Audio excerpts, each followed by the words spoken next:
நம்ம முத்து வந்து சீதா கிட்ட போய் ஹாஸ்பிட்டல்ல போய் நடந்த விஷயத்துல சொல்றாங்க, இங்க பாரு சீதா, உன் புருஷனும் நீ சொல்லி வச்சுக்க, தேவையில்லாம வழியில தலையிட்டு இருக்கான். அது மட்டும் இல்லாம என் ஃப்ரெண்டு இந்த மாதிரி ரோட்ல போயிருக்கான், அப்ப என்ன ஃபைனோ அதை மட்டும் தான் நான் போட்டிருக்கேன், தேவையில்லாம எதுக்கு கை நாள் நீட்டுறான் அப்படி சொல்லிட்டு சீதா ரொம்ப கோவமா கத்துறாங்க. இதெல்லாம் கிட்ட சீதாவும், இங்க பாருங்க மாமா அப்படிலாம் கிடையாதுன்னு சொல்லிட்டு நம்ம சீதா வந்து அருண் சொன்னதெல்லாம் சொல்ல வராங்க. ஆனா அதை முத்து வந்து கொஞ்சம் கூட பேசவே விடாம இந்த மாதிரிலாம் படப்படப்படன்னு வெடிச்சிட்டு தூர பிறங்கிறதுக்கு வந்து சீதா வந்து என்ன இந்த மாமா கொஞ்சம் கூட புரிஞ்சுக்க மாட்டாரு அப்படி சொல்லிட்டு முத்து மேல கொஞ்சம் கொஞ்சமா தப்பான எண்ணத்தை கொண்டு வந்துட்டு இருக்காங்க.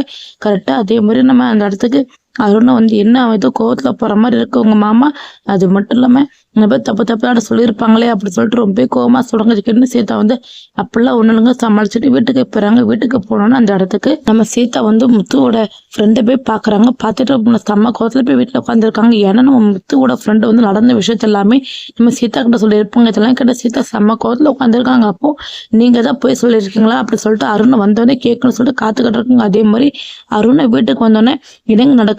அது மட்டும் இல்லாம எங்க மாமா மேல இன்னும் உங்களுக்கு கொஞ்சம் கூட குறையிலேயே என்ன, அதுக்காக தான் இந்த மாதிரிலாம் பழி வைட்டிருக்காங்கன்னு சொல்லிட்டு தாறு மாற கேட்கறாங்க. இதெல்லாம் பார்த்து அருணுக்கு வந்து ஒன்றும் புரியல, என்ன இவளுக்கெல்லாம் உண்மை தெரிஞ்சுட்டேன்னு அப்படி சொல்லிட்டு செம்ம ஷாக்கோட பார்த்துட்டு இருக்காங்க. அப்போ சீதா வந்து எனக்கு எல்லாமே தெரிஞ்சு போச்சுதான், இங்க வாங்க அப்படி சொல்லிட்டு நம்ம அருணோட கண்ணு முன்னாடி நம்ம முத்துவோட ஃப்ரெண்டை வர வச்சுறாங்க. வந்த உடனே அங்க நடந்த விஷயத்துல சொல்றாங்க. அதே நேரம் கரெக்டா அந்த இடத்துக்கு முத்து வந்துடுறாங்க. பாத்தியா சீதா, அப்போ நான் எல்லாம் உண்மை நீ கண்டுபிடிச்சிட்ட பத்தியா, அவன் புருஷன் இந்த அளவுக்கு கேவலமான வேலை பார்த்திருக்கான், அவன் ஒண்ணு என்ன பழிவாங்க என்னத்தோட சுத்திட்டு இருக்கான், நான் அந்த மாதிரி உன்னோட புருஷன்னு சொல்லிட்டு நான் பொறுமையா இருந்துட்டு இருக்கேன், உன்னோட வாழ்க்கைக்கு எந்த ஒரு பாதிப்பு வரக்கூடாது. ஆனா இவனும் என்னை எவ்வளவுக்குள்ள அசிங்கப்படுத்த முடியும், எவ்வளவுக்குள்ள தாழ்த்த பண்ண முடியுமோ அந்த அளவுக்கு தாழ்த்திப்படுத்தி என்ன அசிங்கப்படுத்தி என்னோட ஃப்ரெண்டெல்லாம் அடிக்க அளவுக்கு போயிருக்கான். இதுக்கப்புறம் நம்ம சும்மா இருக்க மாட்டோம் அப்படி சொல்லிட்டு ரொம்ப கோவமா சொல்லிட்டு இருக்கிறதுல கேட்ட சீதா வந்து நீ கொஞ்சம் பொறுமையா இருக்க மாமி, இதுக்கப்புறம் அப்படி பண்ண மாட்டாரு, நான் பாத்துக்கிறேன் அப்படி சொல்லிட்டு ரொம்ப கோவமா முத்தையும் எங்க ஃப்ரெண்டையும் அங்கிருந்து அனுப்பி வச்சுட்டு அருணை பார்த்து கேட்கறாங்க.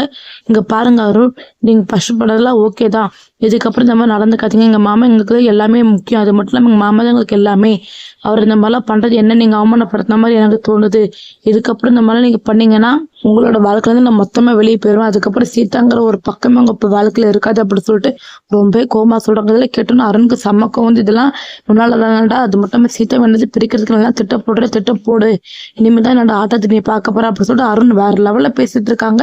நம்ம அருண் வந்து என்னதான் பண்ண போறாங்க, முத்து எப்படிதான் கெட்ட பேர் எடுக்க போறாங்க, முத்துல இருந்து எப்படிதான் வெளியே வரப்பாங்க பொருத்தம் வரப்போற இப்படிலாம் பார்த்து தெரிஞ்சுக்கலாம். அருணோட உண்மையான சுயரூபம் நம்ம சீதாக்கு தெரிய வந்து யாராக்கெல்லாம் பிடிச்சிருக்கோ வீடியோக்கு லைக் பண்ணுவீங்க. தேங்க்யூ ஃபார் வாட்சிங்.